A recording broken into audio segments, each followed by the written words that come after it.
Amazing Grace by Mary Hoffman and Caroline Binch.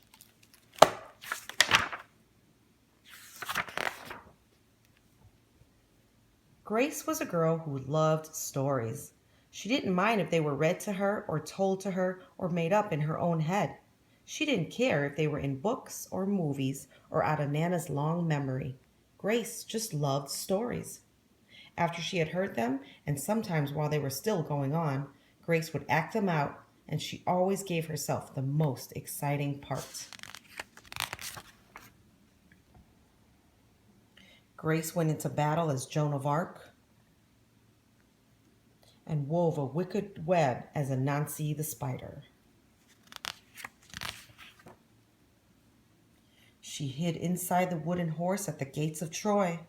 She went exploring for lost kingdoms. She sailed the 7 seas with a peg leg and a parrot.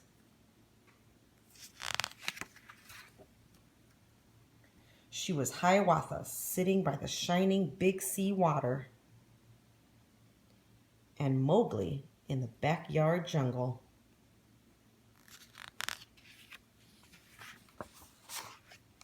Most of all, Grace loved to act out adventure stories and fairy tales. When there was no one else around, Grace played all the parts herself. She set out to seek her fortune, with no companion but her trusty cat, and found a city with streets paved in gold. Or she was Aladdin, rubbing his magic lamp to make the genie appear. Sometimes she could get Ma and Nana to join in when they weren't too busy. Then she was Dr. Grace, and their lives were in her hands.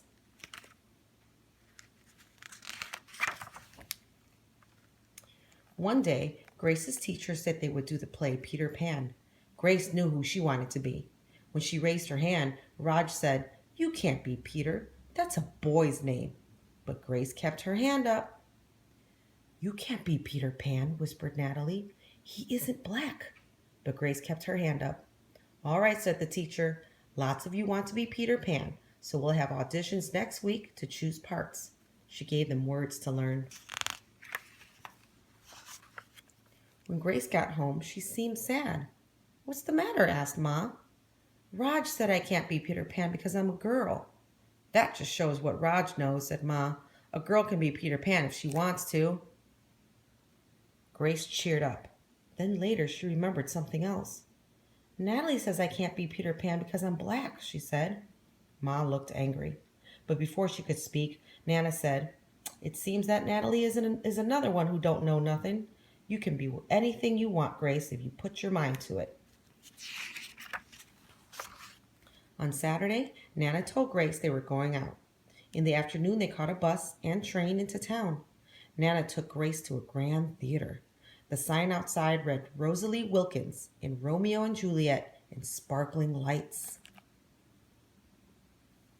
"Are we going to the ballet, Nana?" asked Grace. "We are, honey, but first I want you to look at this picture." Grace looked up and saw a beautiful young ballerina in a tutu. Above the dancer, it said, "Stunning New Juliet." "That one is little Rosalie from back home in Trinidad," said Nana. "Her granny and me, we grew up together on the island. She's always asking me do I want tickets to see her Rosalie dance. So this time, I said yes." After the ballet, Grace played the part of Juliet, dancing around her room in her imaginary tutu. "I can be anything I want," she thought. On Monday, the class met for auditions to choose who was best for each part. When it was Grace's turn to be Peter, she knew exactly what to do and all the words to say. She had been Peter Pan all weekend. She took a deep breath and imagined herself flying. When it was time to vote, the class chose Raj to be Captain Hook and Natalie to be Wendy. There was no doubt who would be Peter Pan. Everyone voted for Grace.